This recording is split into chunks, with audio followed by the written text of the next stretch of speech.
오늘 은혜 받으실 하나님 말씀은 누가복음 18장 9절로 14절 말씀입니다. 또 자기를 의롭다고 믿고 다른 사람을 멸시하는 자들에게 이 비유로 말씀하시되, 두 사람이 기도하러 성전에 올라가니 하나는 바리새인이요 하나는 세리라. 바리새인은 서서 따로 기도하여 이르되, 하나님이여, 나는 다른 사람들 곧 토색, 불의, 간음하는 자들과 같지 아니하고 이 세리와도 같지 아니함을 감사하나이다. 나는 일에 2번씩 금식하고 또 소득의 11조를 드리나이다 하고, 세리는 멀리 서서 감히 눈을 들어 하나님을 쳐다보지도 못하고 다만 가슴을 치며 이르되, 하나님이여, 불쌍히 여기소서, 나는 죄인으로소이다 하였느니라. 내가 너희에게 이르노니 이에 저 바리새인이 아니고 이 사람이 의롭다 하심을 받고 그의 집으로 내려갔느니라. 무릇 자기를 높이는 자는 낮아지고 자기를 낮추는 자는 높아지리라 하시니라. 아멘.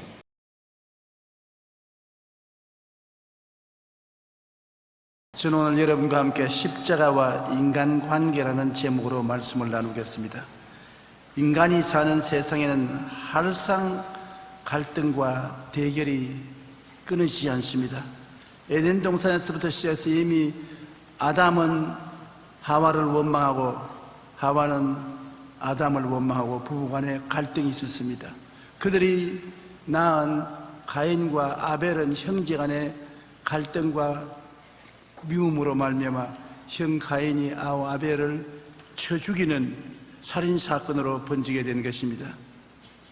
인간은 갈등과 대결이 없는 곳에서 살 수가 없습니다.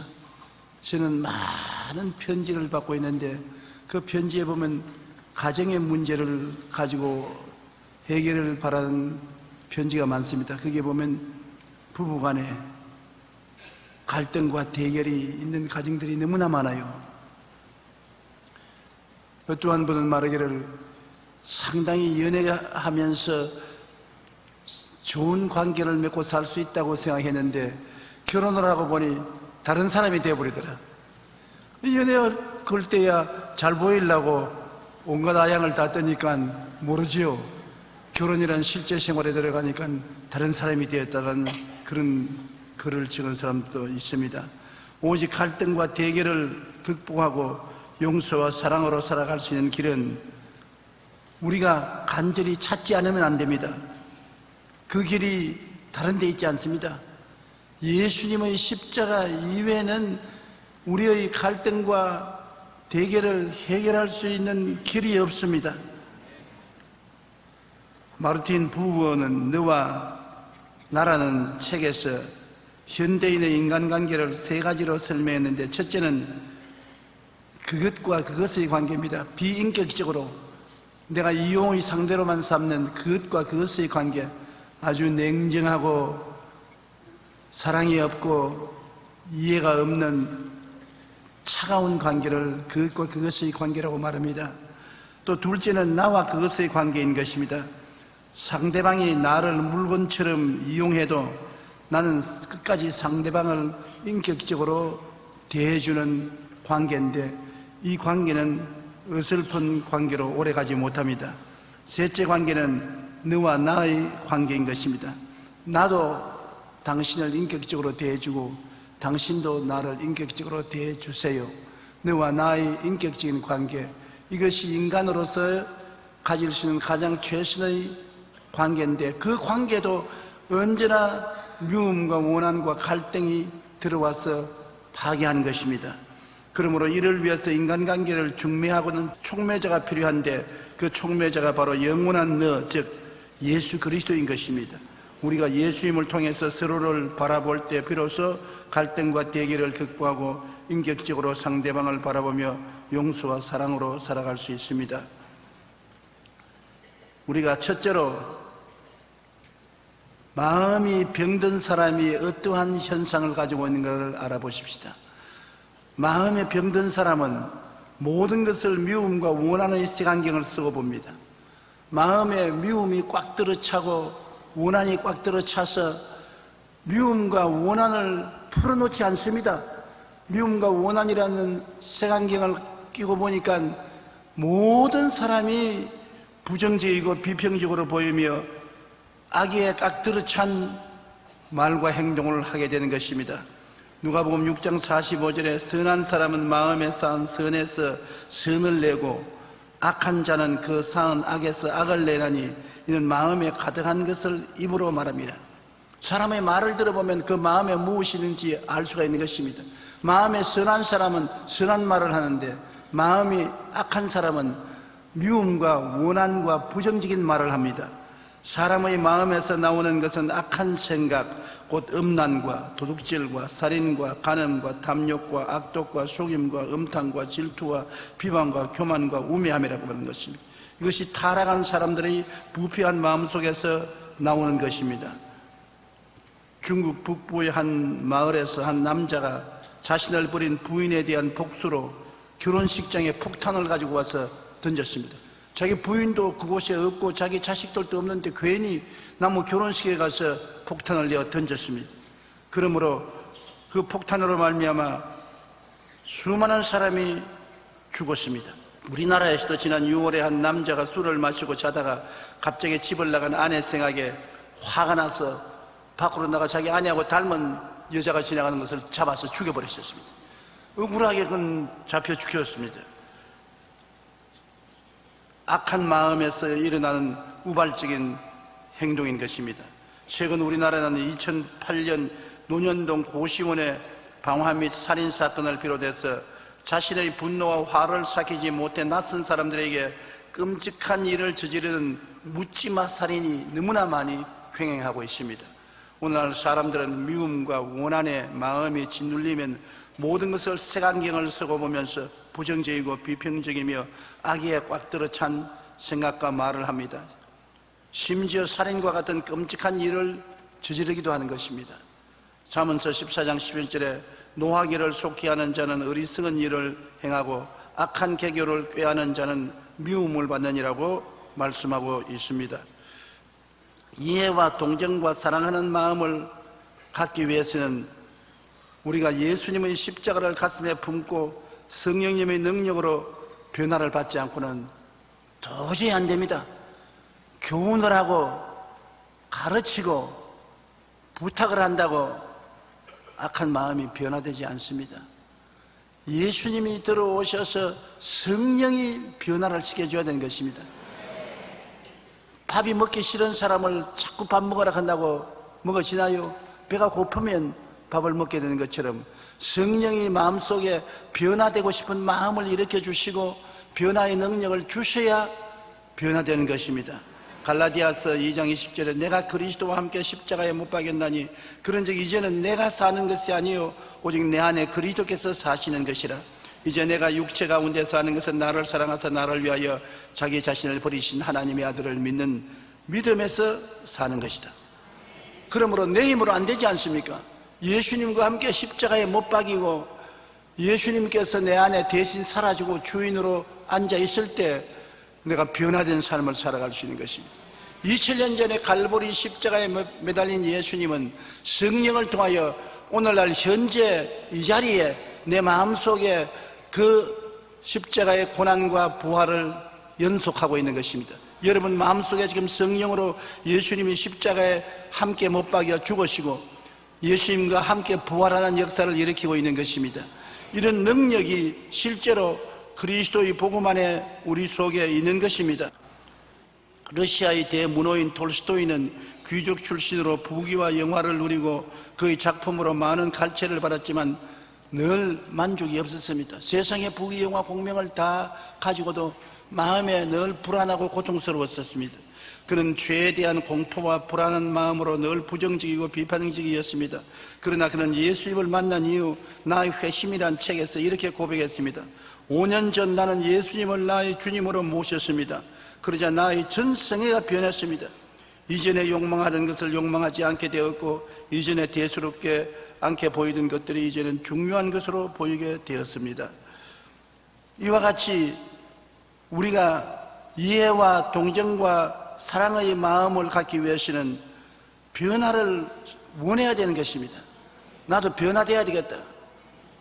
우리가 부부간에 서로 갈등과 미움이 있으면 남편이 마음을 고쳐먹든지 아내가 마음을 고쳐먹든지 한편에서 변화되어야 되겠다고 마음에 결심을 해야 되는 것입니다. 아무리 남편이 변화받으셔야 한다고 변화 안 됩니다. 아내가 남편 보고 당신 변화돼야 됩니다. 변화되면 더 악화됩니다. 자기 마음속에 변화되겠다는 생각이 있어야 되는 것입니다. 자기의 이기주의적인 삶의 태도를 회개하고 잘못을 빌고 하나님, 내 힘으로는 변화가 안 됩니다. 내 힘으로는 아무리 사랑을 해도 사랑이 안 되고 용서를 해도 용서가 안 되고 변화가 안 되는데 성령께서 나를 도와주시옵소서. 변화되기를 원합니다. 면하고 소원해서 기도하면 반드시 성령이 은혜를 주셔서 변화시켜 주시는 것입니다. 에베소 4장 23절로 24절에 오직 너희의 심령이 새롭게 되어 하나님을 따라 의와 진리의 거룩함으로 지음받은 새 사람을 입어라. 새 사람을 입을 수 있기 때문에 새 사람을 입으라고 말한 것입니다. 입을 수 없는 것을 입으라고 말하는 것은 쓸데없는 말이 아닙니까? 하나님께서는 우리가 변화를 받기 원하고 이기주의적인 삶의 태도를 버리고 변화해 주시는 하나님의 은혜를 구하면 반드시 새 사람으로 변화시켜 주시는 것입니다. 누구든지 그리스도 안에 있으면 새로운 피조물이라 이전 것은 지나갔으니 보라 새 것이 되었도다. 새 것이 되는 것이 우리 기독교 신앙의 원리인 것입니다. 옛사람이 의식과 형식만 가지고서 왔다 갔다 하는 것은 신앙이 아닌 것입니다. 그리스도 안에서 성령이 와서 우리의 생각과 말과 행동이 새로워져야만 하는 것입니다. 인도의 성자로 불리던 선다스ing이 네팔 지방의 한 산길을 걷고 있었습니다. 굉장히 험한 산길을 걸어가니 눈보라가 치고 몸이 벌벌 떨립니다. 그런데 또 한 사람이 그 길을 걸어가다가 동료가 되어서 함께 서로 밀어주고 끌어주면서 산길을 걸어가는데 한 노인이 얼어서 쓰러져 있습니다. 그래서 선다스ing이 말하기를 이분을 모시고 가지간 사람이 당신 돌았어. 우리도 지금 죽을 징해인데 이 눈부라치는 산길을 이 노인을 얻고 가다가 우리 다 죽어요. 나는 그냥 갈래요. 그러나 선다스ing은 좋은 신자요 하나님을 섬기는 사람이기 때문에 그 노인을 어깨에 걸머쥐고 땀을 뻘뻘 흘리면서 한 발자국 한 발자국 동리를 향해서 걸어가는데 나중에 한참 시간이 지나는 동안에 얼마나 땀이 났던지 더위가 그 어려운 노인의 몸에 배어 들어가서 노인이 살아났어요. 살아난 노인을 업고서 기어서 가다시피 갔는데 동리입구에 가니까 빳빳 얼어서 죽어있는 시체가 하나 있어요. 누군가 보니까 먼저 버리고 혼자 달아난 사람이 얼어 죽어 있습니다. 사람은 함께 가면 삽니다. 혼자 가겠다면 죽습니다. 서로 연결되어 있어야 되는 것입니다. 영국 런던에서 태풍이 불어왔을 때 정부에서 식목을 한 나무들이 모조리 다 뿌리가 뽑혀서 죽었습니다. 굉장한 피해를 입었습니다. 그래서 전문가에게 물었습니다. 왜 나무를 정부에서 많은 돈을 들여서 심었는데 이 태풍에 다 뽑혔느냐?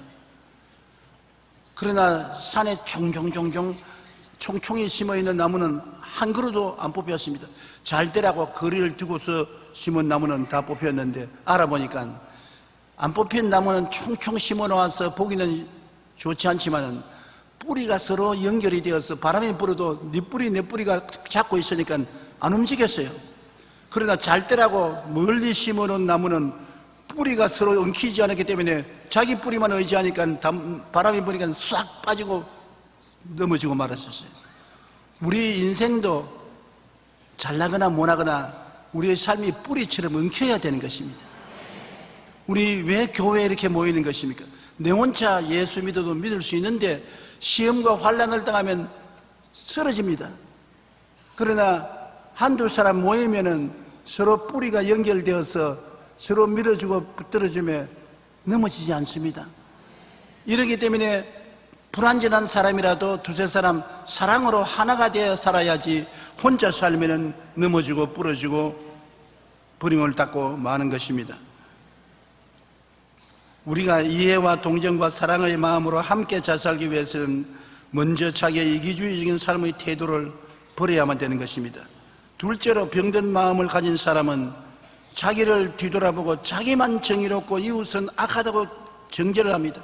모든 일에 자기가 옳다, 남은 다 나쁘다, 나와 같이 안 쓴 사람은 전부 다 내 원수다, 이렇게 생각하면 그 병든 마음인 것입니다.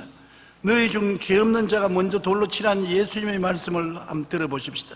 요한복음 8장 3절로 11절에 서기관과 바리새인들이 음행 중에 잡힌 여자를 끌고 와서 예수님 발 앞에 내동댕이 치고 하는 말이, 예수님, 이 여자는 음행 중에 우리가 잡았습니다.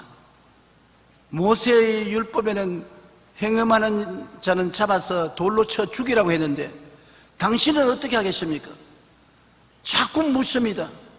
그 예수님께서 엎드려서 글로서 손가락으로 글을 적다가 허리를 펴서 그 사람들을 쳐다보고 큰 사람부터 작은 사람까지 한 사람 한 사람 눈을 맞춰보고 난 다음, 당신들 중에 죄가 없는 자가 돌을 쳐서 이 여자를 먼저 치시오.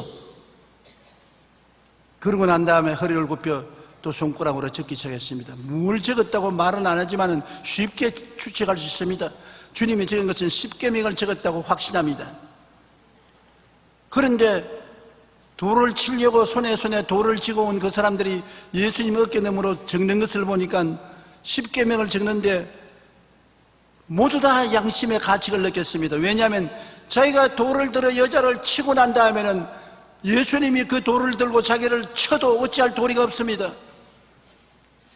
죄를 짓지 않은 의인은 한 사람도 없기 때문에 모든 사람이 죄를 지었으므로 남을 정죄하면 자기도 정죄받아야 되는 것입니다.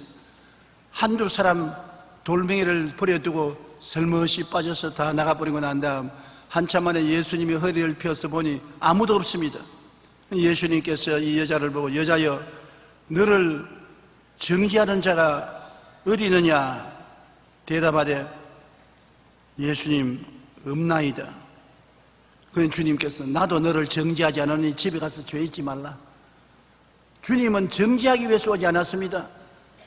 주님은 살리려 왔는 것입니다. 죽이기 위해서 오지 않았습니다.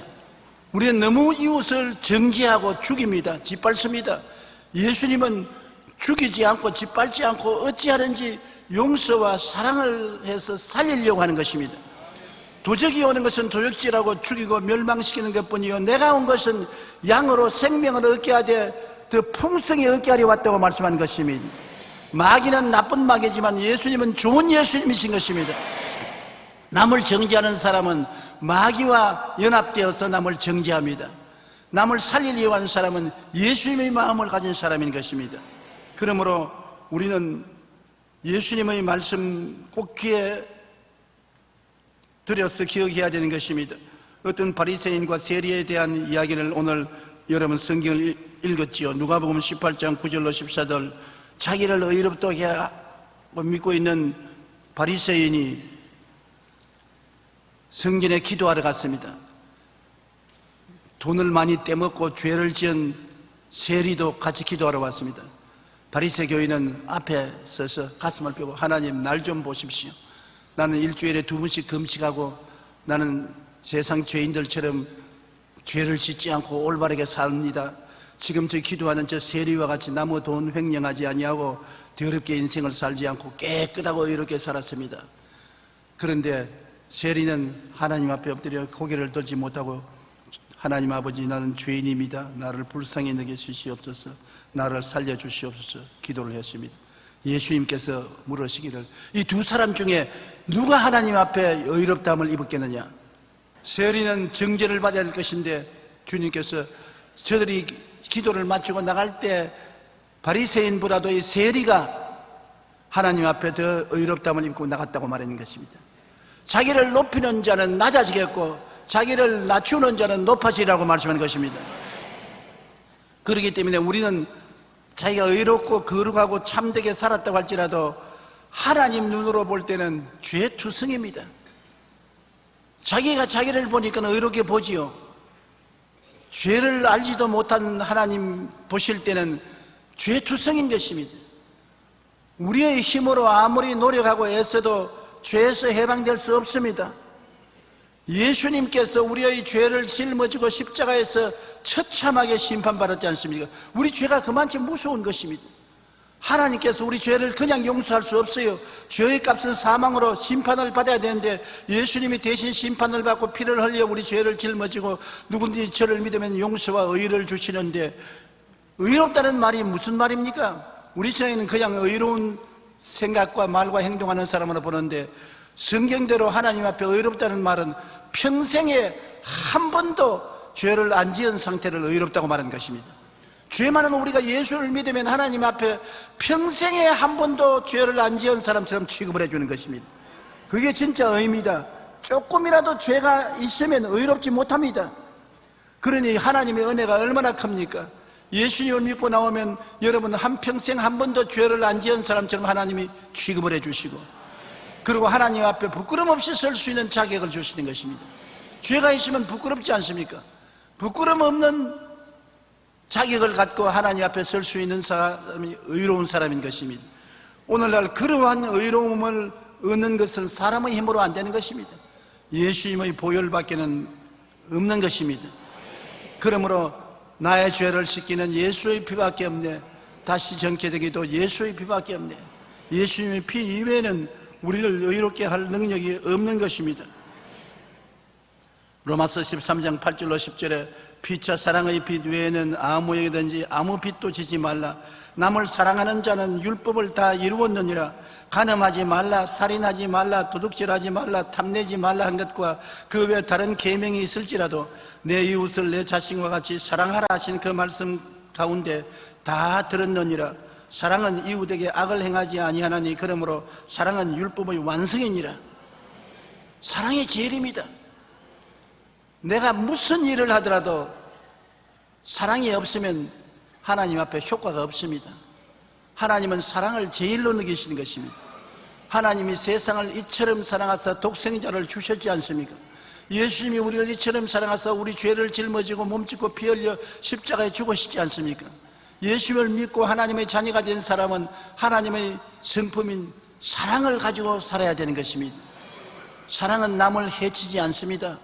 사랑은 허다한 허물을 덮습니다. 사랑은 언제나 격려하고 위로하고 힘을 줍니다. 그러므로 사랑 아니고 아무리 의롭게 행한다고 해도 인정받지 못하는 것입니다. 이러므로 여러분, 우리는 그리스도 안에서 사랑을 하고 살아야만 되는 것입니다. 셋째로, 마음이 병든 사람은 율법 제일주의로 나가는 사람인 것입니다. 무엇인지 율법으로 판단해요. 자기가 생각하는 율법의 척도를 가지고 남을 판단하는 것입니다. 율법으로서 판단한 사람은 저주를 받습니다. 갈라디아서 3장 10절에 무릇 율법의 행위에 속한 자들은 저주 아래에 있나니 기록된 바 누구든지 율법책에 기록된 대로 모든 일을 항상 행하지 아니하는 자는 저주 아래에 있는 자라 하였음이라. 내가 남을 율법으로 판단하면 자기도 율법 아래에 있기 때문에 저주 아래에 있는 것입니다. 하나님의 저주 아래에 있는 사람이 무슨 하나님께 축복을 받을 수 있는 것입니까? 율법은 여러분 남을 심판하고 판단하고 정죄하지만은 그 율법이 자기는 면해주느냐? 안 면해줍니다. 그러므로 율법은 저주를 가져오는 것입니다. 로마서 3장 19절로 20절에 우리가 알거니와 무릇 율법이 말하는 율법 아래에 있는 자들에게 말하는 것이니 이는 모든 입을 막고 온 세상으로 하나님의 심판 아래에 있게 하려 함이라. 그러므로 율법의 행위로 그의 앞에 의롭다 하심을 얻을 육체가 없나니 율법으로는 죄를 깨달음이라. 율법을 행하여 의롭다함을 육체가 없다고 말한 것입니다. 율법을 보면 전부 죄만 보입니다. 율법은 뭐와 같으냐? 거울입니다. 거울이 여러분 깨끗하게 화장시켜 줍니까? 얼굴에 때가 묻었으면 거울이 씻어줍니까? 옷이 찢어졌으면 거울이 찢어진 옷을 바로 고쳐줍니까? 거울은 우리의 잘못만 덜쳐내지 고쳐주지 않습니다. 율법은 거울입니다. 율법을 들여다보면 내 잘못만 보이지 나에게 용서와 의의 능력을 주는 것은 절대로 아닌 것입니다. 율법주의로 사는 사람은 자기도 저주받고 정죄하는 사람도 저주를 받게 되는 것입니다. 남에게 내리는 정죄와 심판이 자기에게도 적용됨을 알아야 되는 것입니다. 마태복음 7장 1절로 5절 우리 다 같이 소리에 읽어보십시다. 비판을 받지 아니하거든 비판하지 말라. 너희가 비판하는 그 비판으로 너희가 비판을 받을 것이요 너희가 헤아리는 그 헤아림으로 너희가 헤아림을 받을 것이니라. 어찌하여 형제의 눈 속에 있는 티는 보고 내 눈 속에 있는 들보는 깨닫지 못하느냐. 보라, 내 눈 속에 들보가 있는데 어찌하여 형제에게 말하기를 나로 내 눈 속에 있는 티를 빼게 하라 하느냐. 외식하는 자여, 먼저 내 눈 속에서 들보를 빼어라. 그 후에야 밝히 보고 형제의 눈 속에서 티를 빼리라. 보십시오. 남에게 내리는 정죄와 심판이 자기에게도 적용됨을 알아야 되는 것입니다. 남은 완전하기를 원하면서 자기는 완전하지 못하지요. 한 청년이 완벽한 여자를 만나서 결혼을 하겠다고 20대에 집을 떠났습니다. 그래서 나이가 40이 되어서 고향으로 돌아왔는데 장가 못 가고 혼자 왔어요.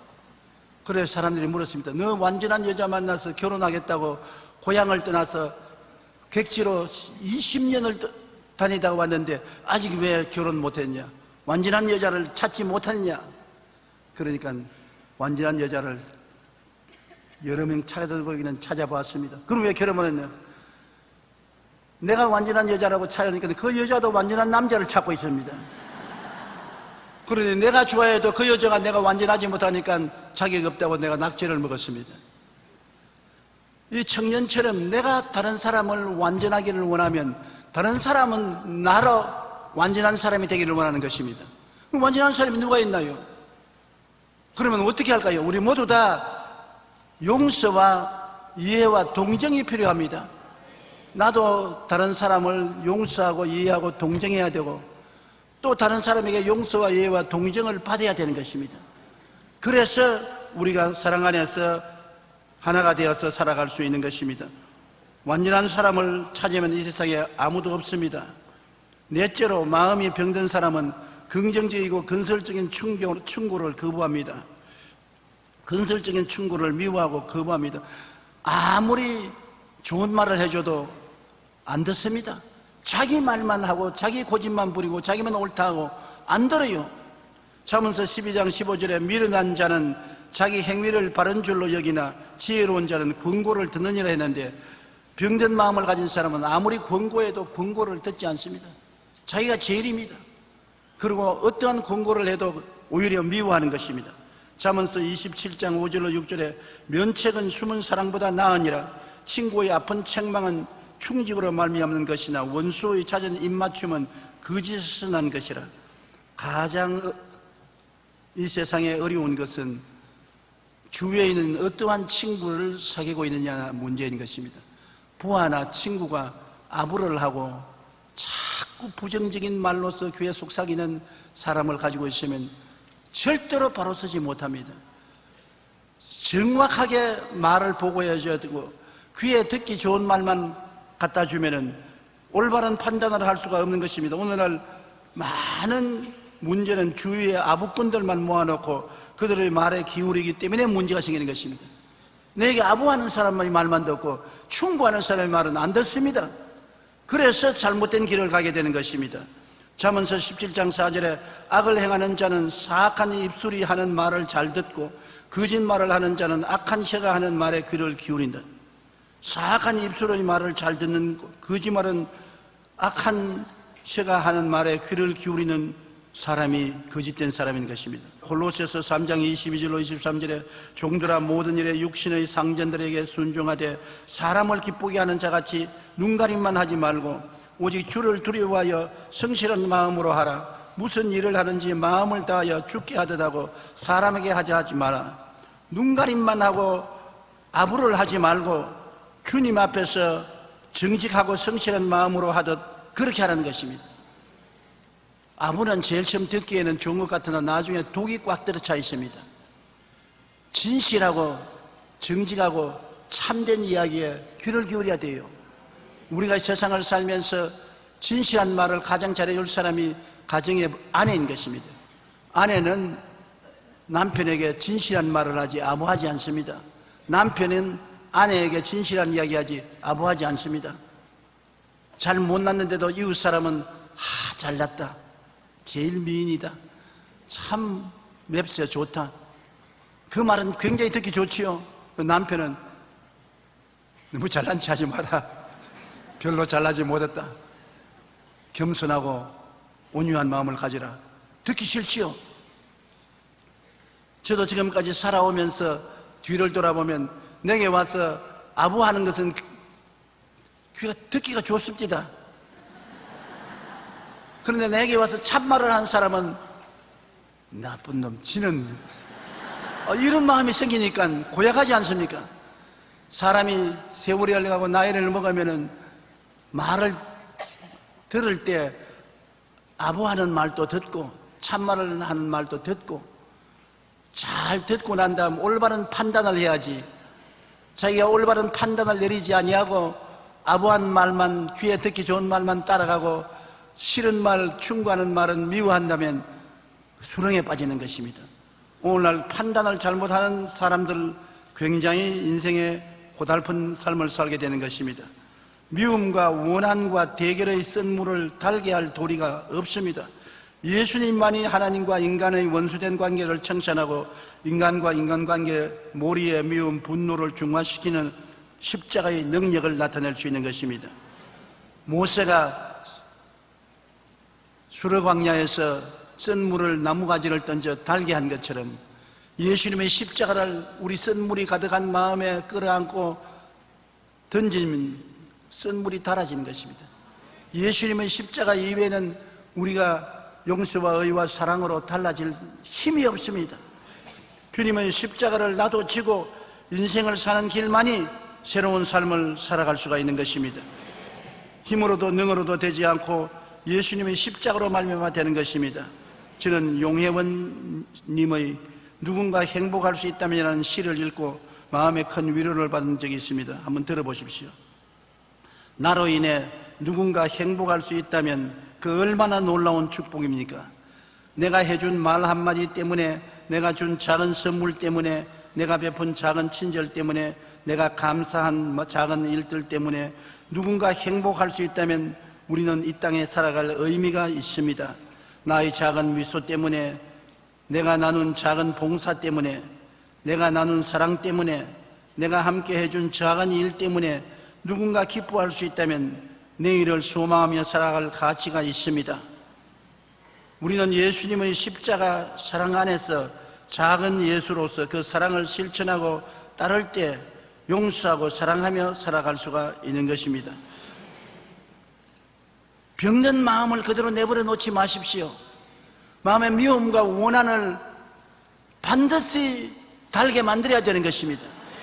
미움과 원한을 가지고 있으면 나도 불행하고 이웃도 불행하고 어느 곳에 가나 싸움을 일으키는 것입니다. 마음에 미워하는 사람이 있으면 예수 십자가 앞에서 오늘 용서하십시오.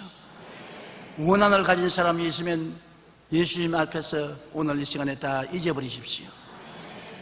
우리는 좋은 일은 기억하되 나쁜 일은 빨리 보혈로 씻고 잊어버리는 것이 좋습니다. 그래서 예수님의 십자가를 끌어안고 항상 용서와 사랑을 가지고 사는 여러분 되시기를 주의 이름으로 축원합니다. 우리 기도드리겠습니다. 사랑이 많으신 우리 하나님 아버지, 우리는 이 땅에 살면서 미움과 용서하지 못한 마음을 가지고 삶으로 수많은 슬픔과 고통이 우리의 생활 속에 다가옵니다. 병든 마음을 가진 사람이 오늘날 이 세상에 얼마나 많은지 모릅니다. 나가 병들고 남편이 병들고 아내가 병들고 자식들의 마음이 병들어서 고통이 다가오는 개인과 가정이 얼마나 많습니까? 아버지여, 십자가 이외에는 이 병을 고칠 수가 없는 것을 알고 예수 십자가를 끌어안고 하나님의 도움을 간구하게 도와주시옵소서. 하나님 아버지, 오늘 이 시간에 우리 주님 앞에 우리가 고개를 숙여 싸우니 예수님 십자가를 통해서 우리의 마음의 쓴물을 달게 만들어 주시옵소서. 마음의 평안과 기쁨이 가득 차게 도와주시옵소서. 예수님 이름으로 기도드립니다. 아멘.